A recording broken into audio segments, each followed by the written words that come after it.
Это влог с биологии. Я покажу, как проходят наши уроки.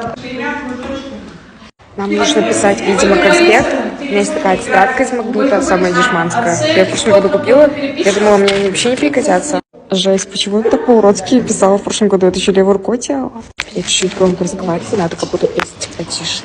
Я теперь в линзах могу спокойно видеть доски. А мы сдаем тетради в конце урока? А дома это учим? По вот этим терминам. Начните хорошо работать. Я смотрю тоже за классом, но ТОМА-тест сделаем прямо сегодня коллективно. Короче, я тут что-то законспектировала. Теперь что-то такое. Капец, блин, потом на следующем уроке тут самостоятельно по этой фигне. Но если мы будем хорошо работать, нам дадут ее сегодня. Откуда, блин, столько записей? Я и так уже сокращаю. Я пишу в каждой строчке. Я заманалась в написании, несмотря на то, что я сокращала слова, писала в каждой строчке. Но все равно полторы страницы.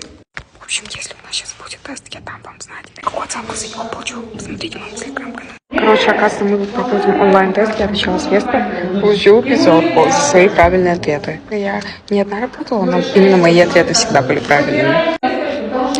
Но все равно на телеграм-канал подписывайтесь.